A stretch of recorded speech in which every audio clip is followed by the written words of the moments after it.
বন্ধুরা আমার, আল্লাহ রাব্বুল আলামিন কোরআনে কারীমের মধ্যে ঘোষণা দিয়ে বলেন, ওয়া মা খালাকুতুল জিন্না ওয়াল ইনসা ইল্লা লিয়াবুদুন।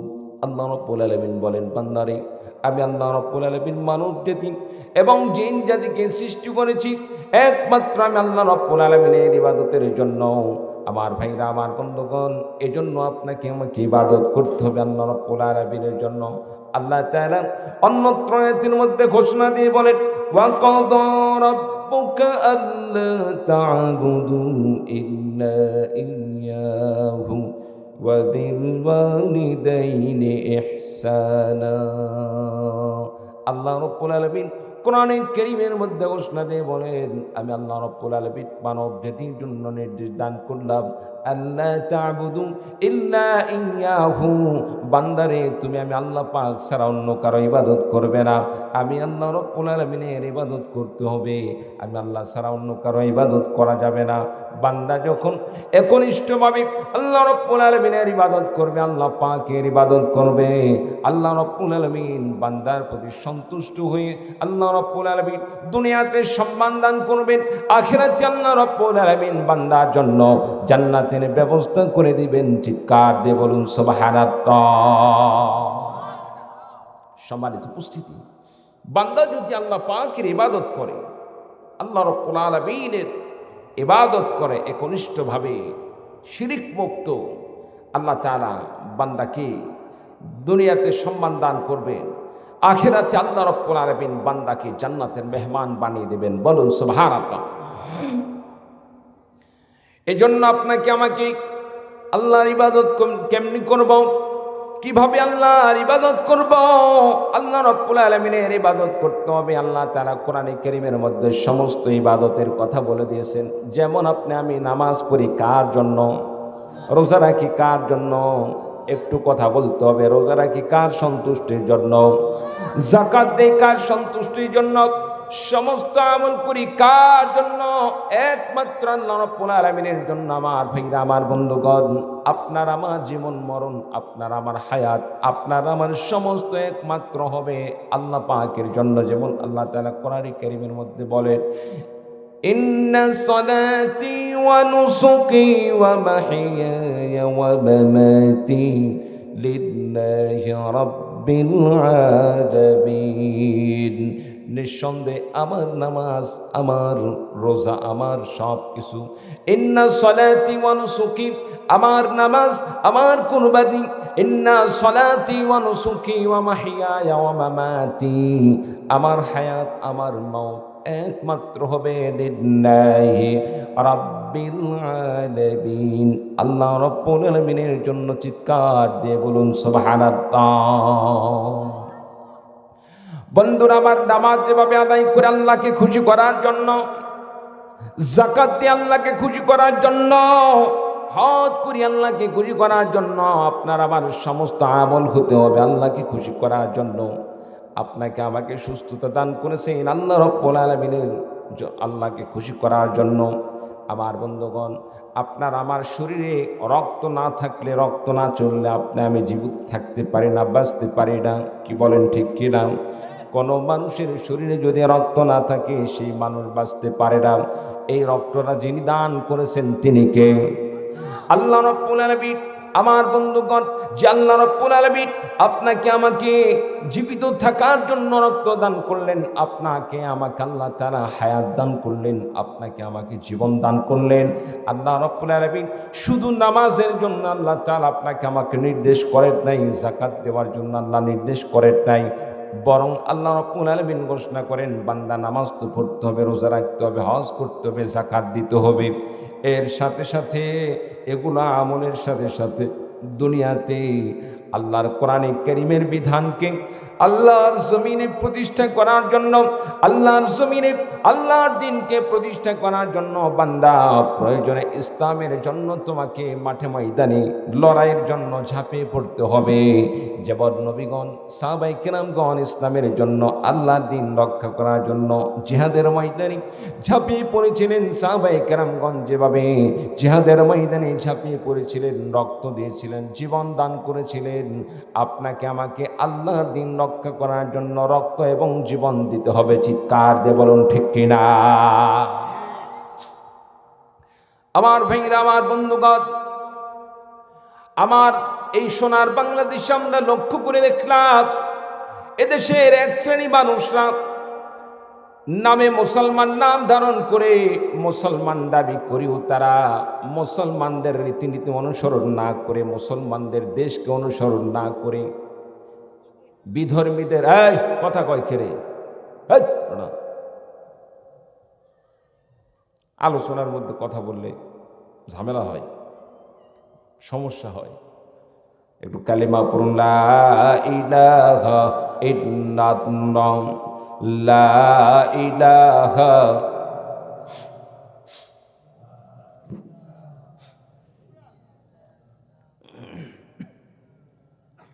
সুবহানাল্লাহ ওয়ালহামদুলিল্লাহ, লা ইলাহা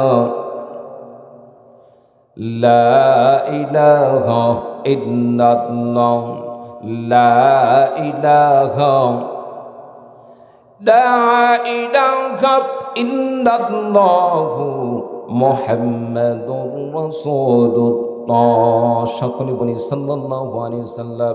আমার বন্ধুগণ, আল্লাহর দিনকে আল্লাহর জমিনে বাস্তবায়ন করার জন্য, আল্লাহর জমিনে আল্লাহর দিনকে কায়েম করার জন্য আপনাকে আমাকে, আপনার আমার জান মাল সব কিছুকে কোরবানি করতে হবে।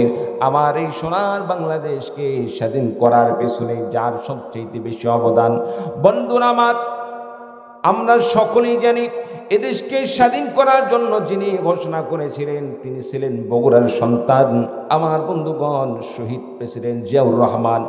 যার হুঙ্কারে, যার বক্তব্যে, যার ঘোষণার মাধ্যমে এদেশ স্বাধীন হয়েছিল, তিনি ছিলেন একজন মুসলমান।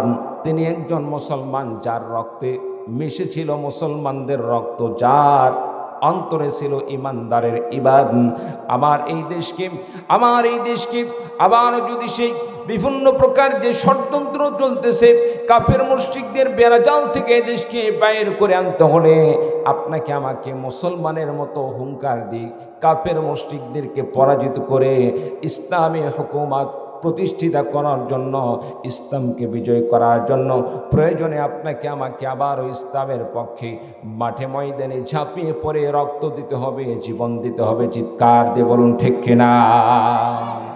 আমার ভাইরা, আমার বন্ধুগণ, এবারে ইসলামকে প্রতিষ্ঠা করার জন্য শুধু মসজিদে নামাজ, শুধু রোজা, হজ, যাকাত এগুলোই নয়, ইসলামকে মুসলিম হিসাবে আপনি আমি সমাজে ইসলামী বিধান পাশ করার জন্য আল্লাহ রাব্বুল আলামিন কোরআনে কারীমকে, আল্লাহ তাআলা কোরআন দান করলেন শুধু কোরআন পড়ার জন্য নয়।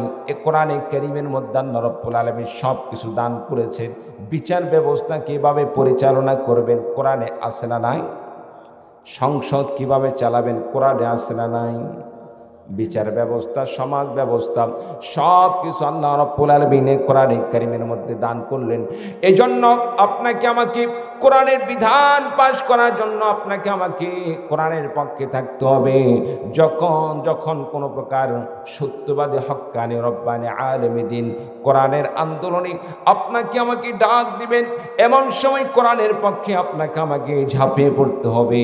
আমার ভাইরা, আমার বন্ধুগণ, দুনিয়ার জীবনে আপনার আমার শেষ জীবন নয়, এরপরেও আরেকটি কাল আছে।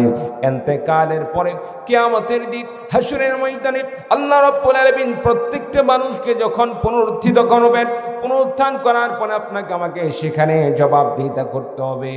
সেদিন প্রশ্ন করা হবে, মান রব্বুকা, বান্দারে তোমার রব কে? ইমানদার হলে বলবে রব্বি আল্লাহ, আর যদি বেঈমান হয়ে থাকে সে বলবে লা আদরি, আমি তো জানি না। এরপরে বলা হবে মান নবিয়ুকা, তোমার নবীকে? ইমানদার হলে সে বলবে আমার নবী ছিল বিশ্বনবী সাল্লাল্লাহু আলাইহি সাল্লাম। বেঈমান হলে বলবে আমি তো চিনি না, জানি না। এরপরে জিজ্ঞাসা করা হবে ওয়ামা দীনুকা, তোমার দিন কি, তোমার ধর্ম কি, দুনিয়াতে কি ধর্ম মেনে নিয়ে চলেছ? ইমানদার বান্দা হলে বলবে দীনি আল ইসলাম, আমি ইসলামকে মেনে নিয়ে চলেছি। আমার বন্ধুগণ, আর যারা ইসলামকে দুনিয়াতে মেনে চলে নাই, ইমান আনে নাই, তাদের সম্পর্কে বলা হবে, তারা সেদিন বলবে লা আদরি, এ বিষয়টা আমরা কিছু জানি না। আমার ভাইরা, আমার বন্ধুগণ, ইসলাম কাকে বলা হয়?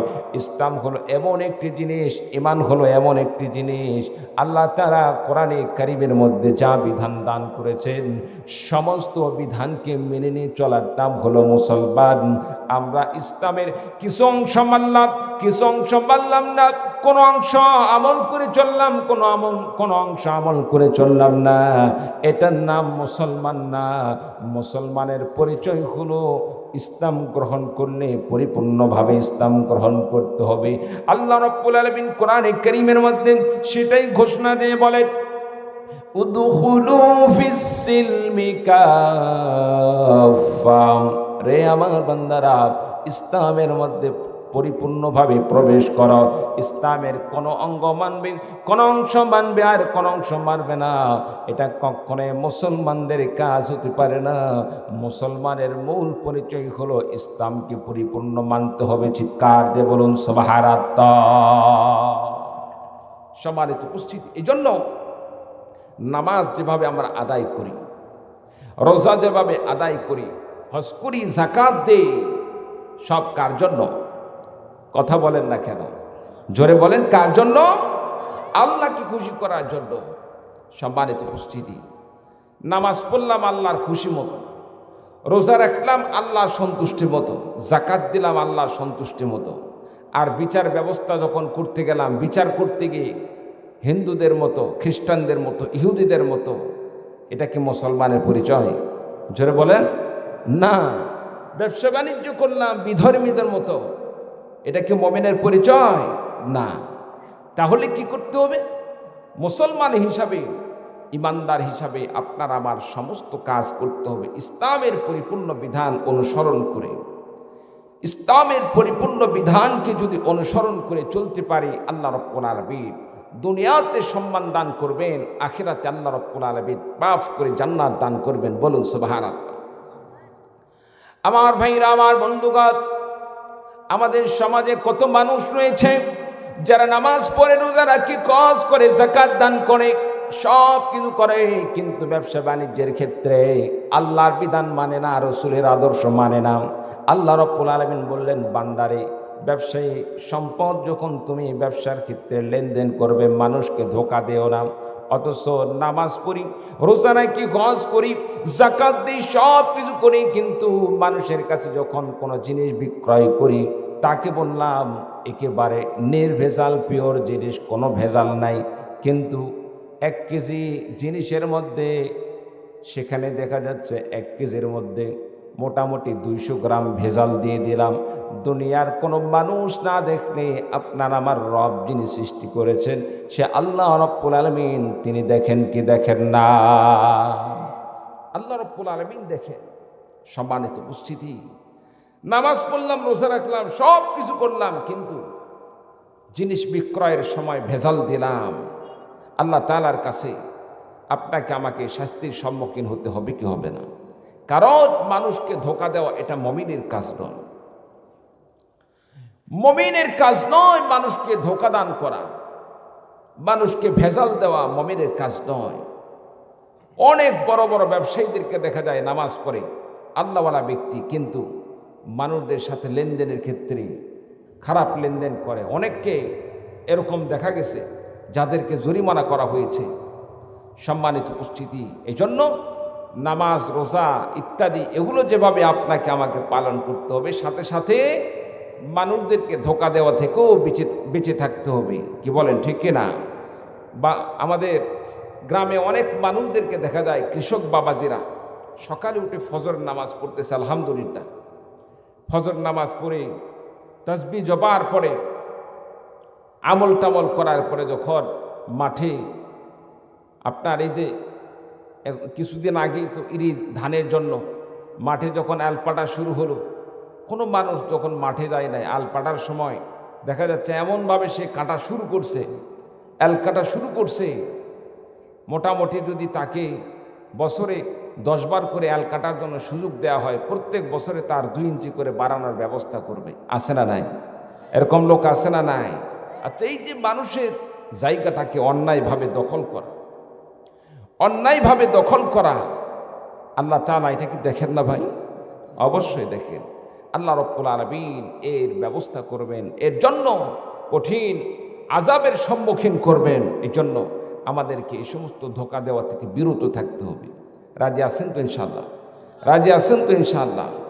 নামাজ পড়লাম, রোজা রাখলাম, হজ করলাম, যাকাত দিলাম, সব করলাম, কিন্তু সমাজে যখনই কোনো একটা বিচার ব্যবস্থা হয়, বিচার ব্যবস্থা হলে বিচারের সময় দেখা যাচ্ছে ভিতরে ভিতরে মোটামুটি 10-20 হাজার টাকা যখন ঘুষের পোটলাটা পকেটে আসে, অটোমেটিকভাবে যে অন্যায় করেছে তার পক্ষে সাপোর্ট নাই, এইরকম ব্যক্তি আসে না? নাই? আমার ভাইরা, আমার বন্ধুগণ, যতই আমল করেন না কেন, যতই আমল করেন না কেন, নামাজ, রোজা, হজ, যাকাত সব কিছু করলেন, কিন্তু মানুষকে ধোঁকা দান করলেন, মানুষের সাথে অন্যায় করলেন, বান্দার হক নষ্ট করলেন। আল্লাহ রাব্বুল আলামিন বান্দার হক নষ্ট করলে আল্লাহ রাব্বুল আলামিন কখনোই মেনে নিতে পারেন না। আল্লাহ রাব্বুল আলামিন ওই বান্দাকে ক্ষমা করবেন না যে বান্দা মানুষদেরকে ধোঁকা দান করেন, মানুষের হক নষ্ট করে। আমার বন্ধুগণ, নামাজ, রোজা, হজ, যাকাত এগুলো যেভাবে আপনি আমি পালন করব, ঠিক তেমনিভাবে আল্লাহ তাআলার পরিপূর্ণ দ্বীনকে মেনে চলতে হবে, পরিপূর্ণ ইসলামকে মেনে চলতে হবে, আপনাকে আমাকে রাসূলের সুন্নাহ মেনে চলতে হবে। ধানের বের যখন অ্যালপাটা হয়, সে সময় অ্যালপাটার সময় মনে রাখতে হবে 1 ইঞ্চি পরিমাণ যদি, 1 সুদ পরিমাণ যদি মানুষের সম্পদকে আমি দখল করে নেই, এর জন্য আল্লাহ রাব্বুল আলামিনের সামনে আমাকে জবাবদিহিতা করতে হবে। মানুষের কাছে জিনিস বেচার সময় যদি কোনো জিনিস আমি তাকে ধোঁকা দেই, কোনো জিনিস যদি তার মধ্যে ভেজাল দিয়ে বিক্রয় করি, এর জন্য আল্লাহ রাব্বুল আলামিনের কাছে জবাবদিহিতা করতে হবে, বিচারের সম্মুখীন হতে হবে। এই জন্য বন্ধুরা আমার, নামাজ, রোজা, হজ, যাকাতের সাথে সাথে আপনাকে আমাকে অন্যায় থেকে পরহেজ হবে, অন্যায় থেকে বিরত থাকতে হবে, সত্যের পক্ষে থাকতে হবে, আর আল্লাহ পাকের পরিপূর্ণ দিন মেনে চলতে হবে। আল্লাহ রাব্বুল আলামিনের পরিপূর্ণ দিন যদি আপনি আমি মেনে নিয়ে চলি, আল্লাহ রাব্বুল আলামিন বান্দাকে মাফ করে জান্নাতের মেহমান বানিয়ে দিবেন। বলুন সুবহানাল্লাহ। একটু কালিমা পড়ুন, লা ইলাহা ইল্লাল্লাহ, লা ইলাহা।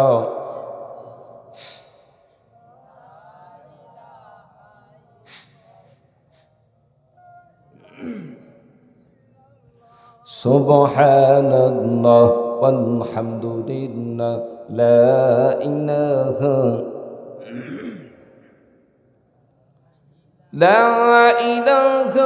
ইল্লাল্লাহু মুহাম্মাদুর রাসূলুল্লাহ।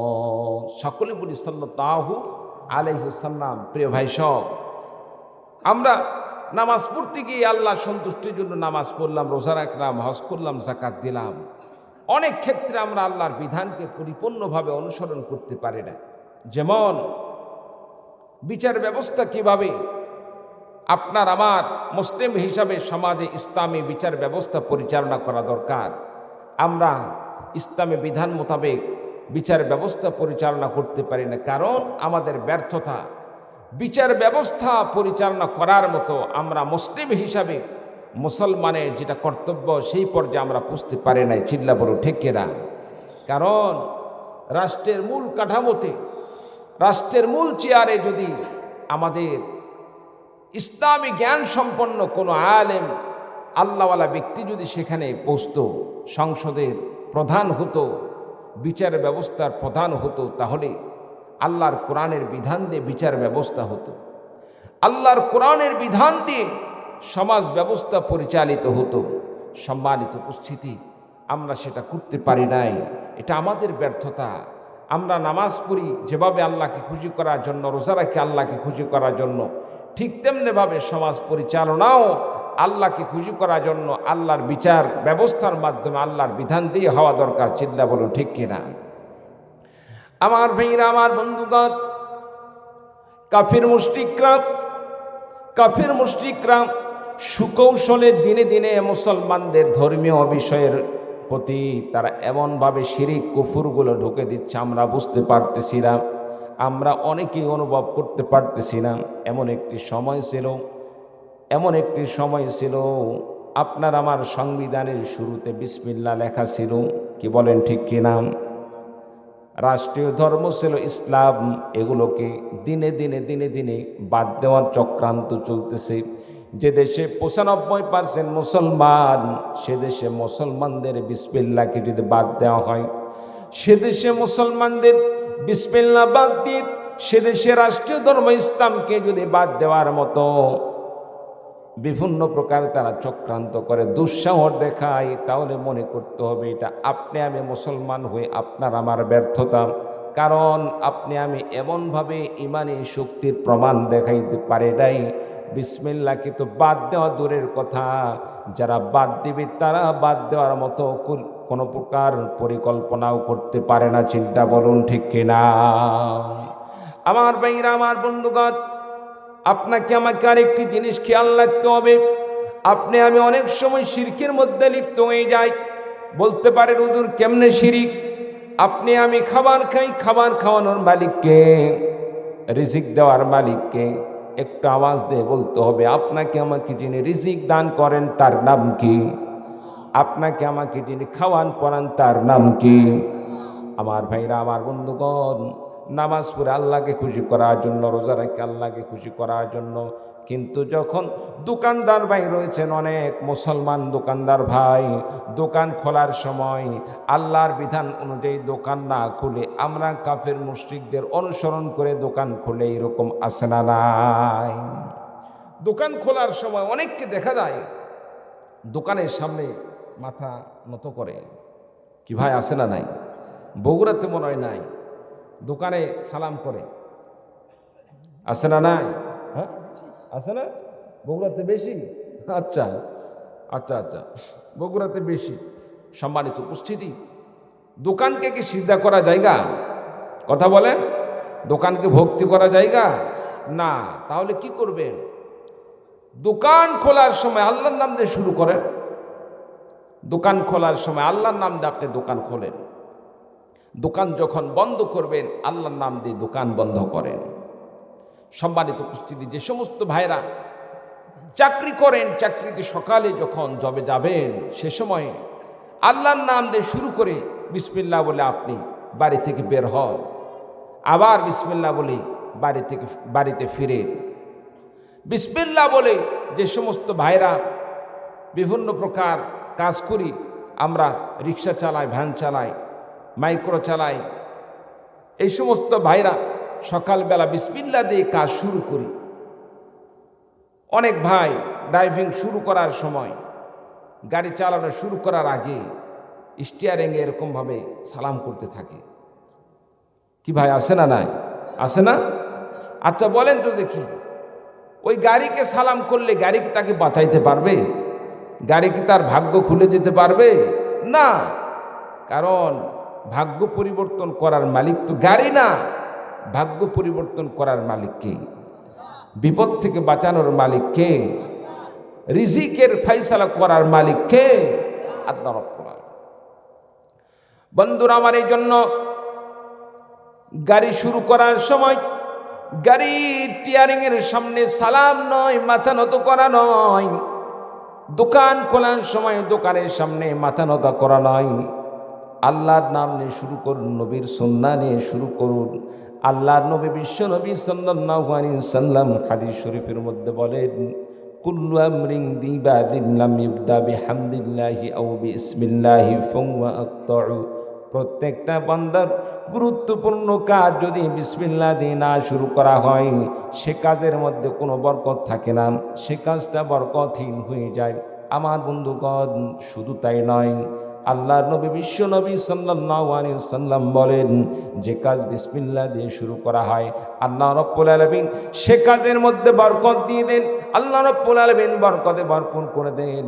আল্লাহ তাআলা রিজিকের মধ্যে আল্লাহ তাআলা বরকতে ভরপুর করে দেন, বালা মুসিবত দূর করে দেন। আর রাসূলুল্লাহ সাল্লাল্লাহু আলাইহি সাল্লামের সুন্নাত অনুযায়ী সে কাজ হওয়ার কারণে, নবীর আদর্শ অনুযায়ী সে কাজ হওয়ার কারণে বিশ্বনবী সাল্লাল্লাহু আলাইহি সাল্লাম বলেন, মান আহাব্বা সুন্নতি ফাকাদ আহাব্বানি ওয়া মান আহাব্বানি কানা মাই ফিল জান্নাহ। যে বান্দা আমার সুন্নাতকে ভালোবাসলো সে আমার সঙ্গেই থাকলো, আর যে বান্দা আমার সুন্নতকে ভালোবাসলো, আমাকে ভালোবাসার কারণে সে আমার সঙ্গে জান্নাতের মধ্যে অবস্থান করবে, বলুন সুবহানাল্লাহ। তাহলে দোকান খোলার সময় কি করব আমরা বলেন তো, জোরে বলেন।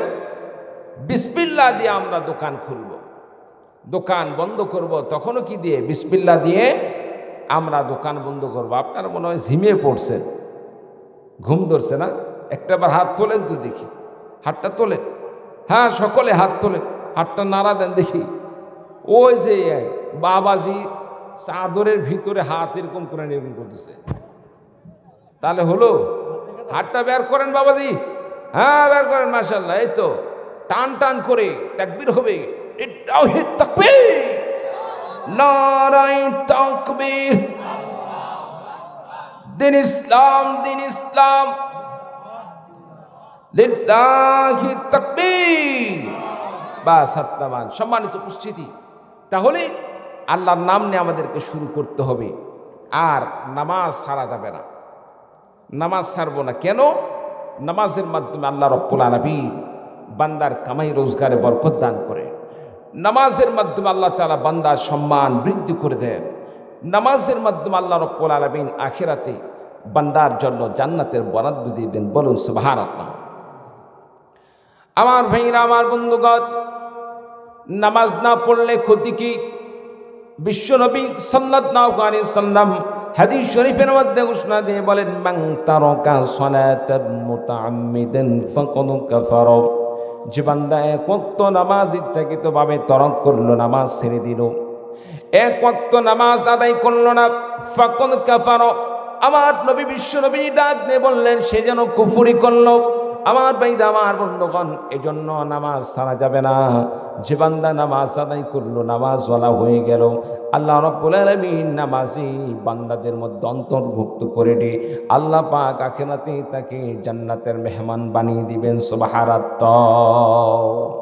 আমার ভাইরা, আমার বন্ধুগণ, নামাজ পড়লে লাভ কি?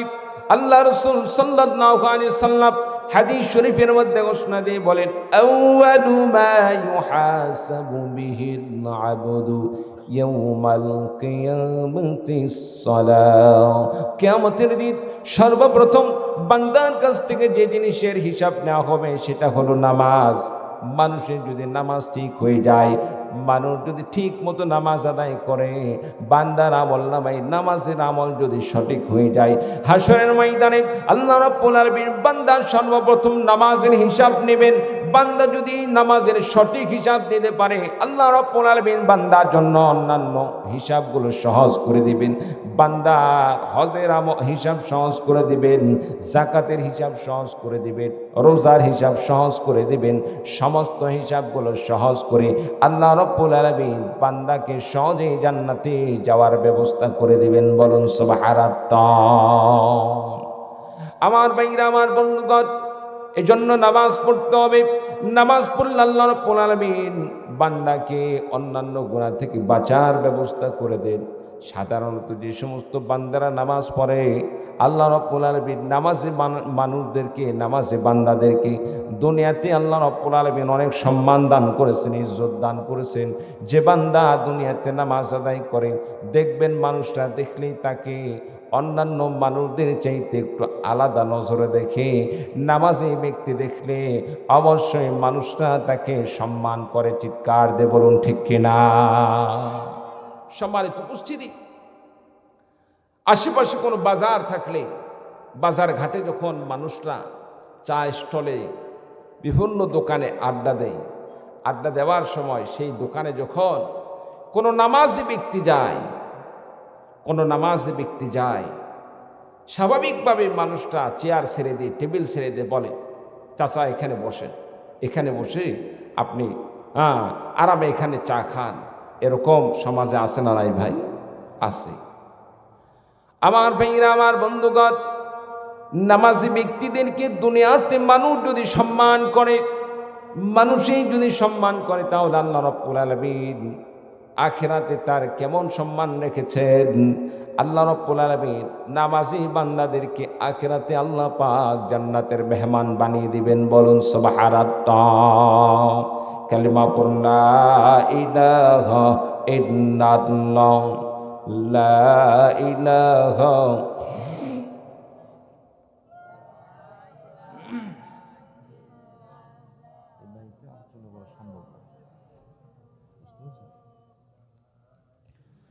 সুবহানাল্লাহ ওয়ালহামদুলিল্লাহ লা ইলাহা ইল্লাল্লাহ লা ইলাহা লা ইলাহা ইল্লাল্লাহু মুহাম্মাদুর রাসূলুল্লাহ। সকলে বলি সাল্লাল্লাহু আলাইহি ওয়াসাল্লাম। সম্মানিত উপস্থিতি, তাহলে আমরা কি করব? এক নম্বরে আপনি আমি যখন নামাজ পড়ব, রোজা রাখব, নামাজের সময় আপনাকে আমাকে একটি জিনিস খেয়াল রাখতে হবে, নামাজ যে আদায় করতেছে কার সন্তুষ্টির জন্য? জোরে বলেন ভাই, কার সন্তুষ্টির জন্য? আল্লাহর সন্তুষ্টির জন্য। সুতরাং নামাজে যখন দাঁড়াবো, নামাজে দাঁড়ানোর আগে ভালোভাবে অজু করতে হবে। ভালোভাবে অজু করে সুন্দরভাবে অজু করার পরে নামাজে দাঁড়াতে হবে। নামাজে যখন দাঁড়াবো, নামাজে দাঁড়ানোর আগে মন স্থির করতে হবে। নামাজের মধ্যে এদিক সেদিক ধ্যান খেয়াল করা যাবে না, এদিক সেদিক তাকাতাকি করা যাবে না। আমরা যখন নামাজ পড়ি, নামাজের মধ্যে দুনিয়ার যত চিন্তা, সব চিন্তা মাথার মধ্যে আসে না ভাই? নামাজ পড়তে লাগলে নামাজের বাইরে থাকতে যে হিসাব মাথায় আসতো না, দেখা যাচ্ছে নামাজ শুরু করে দিয়েছি, ওই অমক লেনদেনের হিসাব, সেখানে কয় টাকা বাকি থাকলো, কয় টাকা তুললাম, সব হিসাবগুলো মানুষের মধ্যে মাথার ভিতরে চলে আসে। কি বলেন ভাই, আসে কি আসে না? এগুলোকে আমাদের বাদ দিতে হবে। কারণ নামাজ তো আল্লাহর সন্তুষ্টির জন্য। আপনার আমার মনোনিবেশ হবে আল্লাহ পাকের দিকে, আল্লাহ রাব্বুল আলামিনের দিকে আপনার আবার মনোনিবেশ হবে। আপনার আবার মনোনিবেশ যদি আল্লাহর দিকে না হয়ে শুধুমাত্র ওঠা বসা করলাম, রুকু সিজদা করলাম, মুখস্থ সূরা কেরাত পড়লাম, আর মন চলে গেছে দোকানের দিকে, কোন কাস্টমার আসলো, কোন কাস্টমার গেল, নামাজ আল্লাহর কাছে কবুল হবে? বলেন, কবুল হবে না। আমার ভাইরা, আমার বন্ধুগণ, নামাজের মধ্যে আপনাকে আমাকে মনোনিবেশ করতে হবে আল্লাহ রাব্বুল আলামিনের দিকে। আল্লাহ পাকের দিকে মনোনিবেশ করলে আল্লাহ রাব্বুল আলামিনের কাছে সেই নামাজটা বড় পছন্দশীল হবে। আমার ভাইরা, আমার বন্ধুগণ, আল্লাহ রাব্বুল আলামিন কোরআন কারীমের মধ্যে ঘোষণা দিয়ে বলেন, قد أفلح المؤمنون الذين هم في صلاتهم خاشعون। আল্লাহ রাব্বুল আলামিন বলেন, ওই সমস্ত মুমিন বান্দারা, সফল কাম যে বান্দারা নামাজের মধ্যে যারা খুশু তৈরি করে, নামাজের মধ্যে নম্রতা ভদ্রতা তৈরি করে, একত্রতা তৈরি করে, নামাজের মধ্যে এদিক সেদিক না তাকিয়ে নামাজের মধ্যে ধ্যান খেয়াল পয়দা করে আল্লাহ পাকের দিকে, মনে মনে ভাবে আমি আল্লাহ রাব্বুল আলামিনের সামনে দাঁড়িয়েছি, আল্লাহ রাব্বুল আলামিনের সামনে তার কুদরতি পায়ের সামনে আমি মাথা নত করেছি, আল্লাহ রাব্বুল আলামিনের কুদরতি পায়ে আমি সিজদা দান করলাম। বান্দা যখন এভাবে নামাজ আদায় করবে, আল্লাহ রাব্বুল আলামিন বলেন, আমার সেই মুমিন বান্দা যে এভাবে নামাজ আদায় করলো, নামাজের মধ্যে বিনয় অর্জন করলো, নামাজের মধ্যে একাগ্রতা তৈরি করলো, আল্লাহ রাব্বুল আলামিন বলেন, ওই সমস্ত মুমিন বান্দারা সফল কাম হয়ে গেল। চিৎকার দিয়ে বলুন সুবহানাল্লাহ। নামাজের মধ্যে যদি আল্লাহ তাআলার দিকে ধ্যান খেয়াল থাকে, আল্লাহ তাআলা তাকে সফল কাম হিসাবে কবুল করেন, সফলতা দান করেন। চিৎকার দিয়ে বলুন সুবহানাল্লাহ। আচ্ছা ভাই, নামাজের মধ্যে একাগ্রতা তৈরি করবো তো ইনশাআল্লাহ? দুনিয়াবি চিন্তা ভাবনা বাদ দিব তো ইনশাআল্লাহ? অনেকে মনে মনে ভাবতেছেন, হুজুর নামাজের মধ্যে ধ্যান খেয়াল কি জিনিস, সেটা তো পরের কথা, কোনোদিন তো মসজিদের বারান্দায় গেলাম না। কি বলেন ভাই, আছে না নাই? গ্রামে অনেক বাবাজি থাকে, চাচা মসজিদে যাবেন না? মসজিদে যাওয়ার কথা বললে বলে বা অনেক ভয় করে। কিসের ভয়? ওই যে মসজিদের বারান্দায় যে একটা খাটিয়া রাখা হয়, ওই খাটিয়ার মধ্যে কত মানুষকে শোয়ানো দেখলাম। মসজিদের বারান্দায় যেটা রাখা হয়, আমি তো ওখানে গেলে আমার মনে হয় যে একবার আত্মা উড়ে গেল, কখন যেন আমাকে সেটাতে ওঠা লাগবে। সম্মানিত উপস্থিতি, আর এই খাটলির ভয় দেখে যদি কেউ মসজিদে না যায়, তার কি মরণ হবে না ভাই বলেন? তার কি মরণ হবে না? ওই খাটিয়া থেকে বাঁচার জন্য যদি কেউ মসজিদে না যায়, তারও তো অবশ্যই মৃত্যু হবে, কোনো না কোনো দিন তাকে সেটাতে উঠতেই হবে। তবে ওই খাটিয়ার যাত্রী দুই রকম হয়, দুই রকম হয়। একটা হচ্ছে ইমানদার, 5 ওয়াক্ত নামাজি, রোজাদার, আমলদার, মুত্তাকি, ইমানদার, আল্লাহ ভীরু। যারা ওই খাটিয়ার যাত্রী হয় ইমানদার, আল্লাহ তাআলা সেই খাটিয়ার যাত্রীদেরকে জান্নাতে পৌঁছে দেন, বলুন সুবহানাল্লাহ।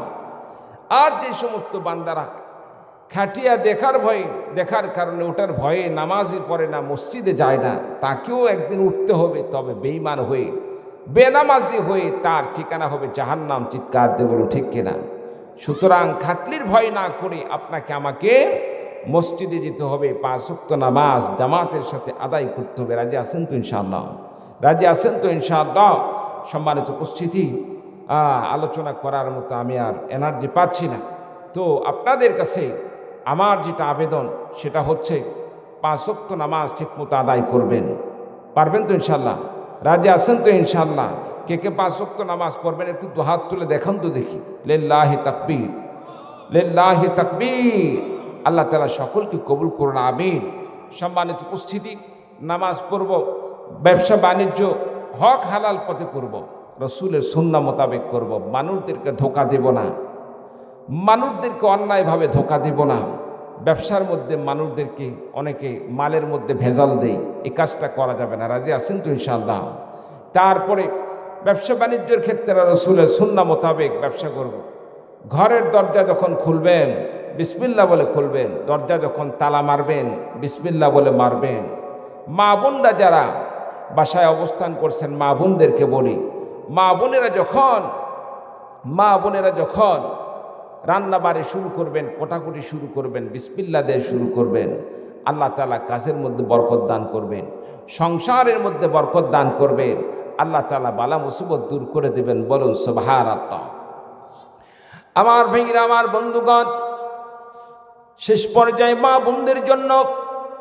বোনদের জন্য দুই একটি কথা বলে যায়। রাসূলুল্লাহ সাল্লাল্লাহু আলাইহি ওয়াসাল্লাম মা বোনদের জন্য 4টি কথা বলে গেলেন। আল মারআতু ইযা সাল্লাত খামসাহা ওয়া সামাত শাহরাহা ওয়া আহসানাত ফারজাহা ওয়া আতাআত বা'লাহা ফালতাদখুল মিন আইয়ি আবওয়াবিল জান্নাতি শাআত।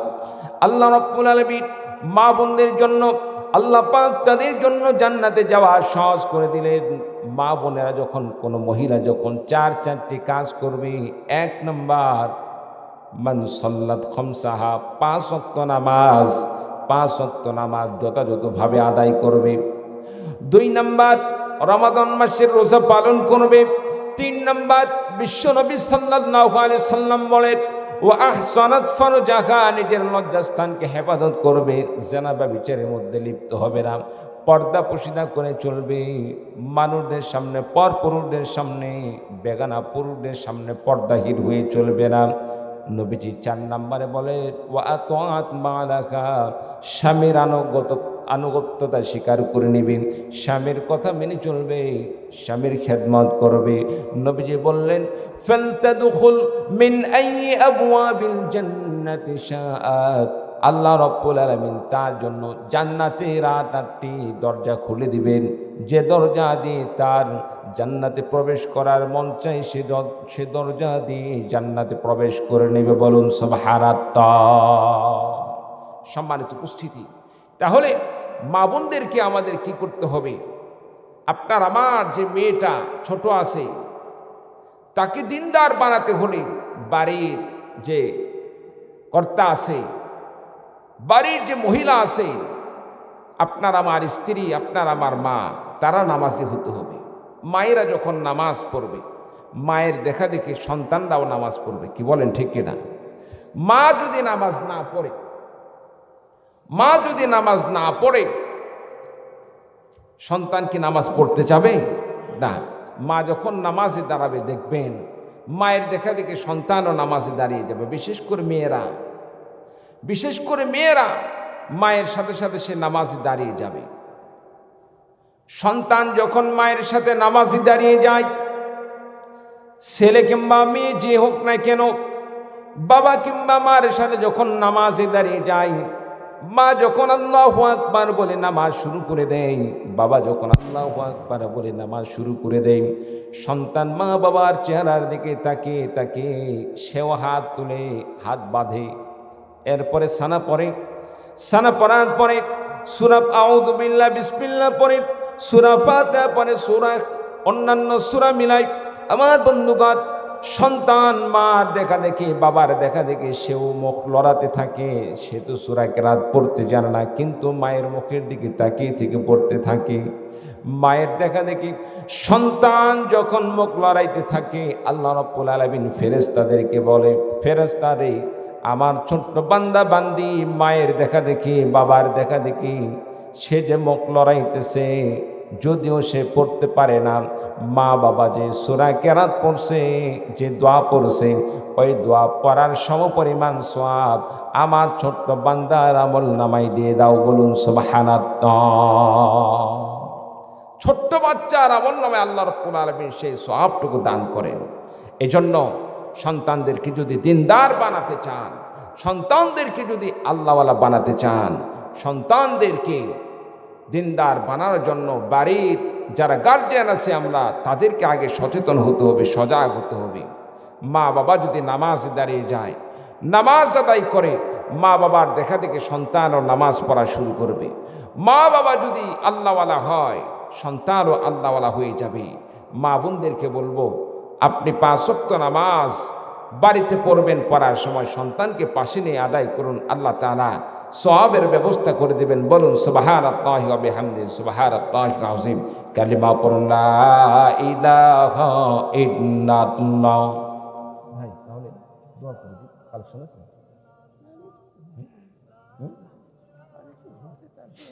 আচ্ছা আচ্ছা। সুবহানাল্লাহ ওয়ালহামদুলিল্লাহ লা ইলাহা ইল্লাল্লাহ লা ইলাহা ইল্লাল্লাহ মুহাম্মাদুর রাসূলুল্লাহ। সকলে বলি সাল্লাল্লাহু আলাইহি ওয়াসাল্লাম। প্রিয় ভাই, সব কালেকশন তো সবাই দিছেন আমি জানি। আমার আম্মা এবং আমার ভগ্নিপতি এই 15 দিন হলে মারা গেছে একই দিনে। আচ্ছা, আমরা আমার জন্য এবং ভগ্নিপতির জন্য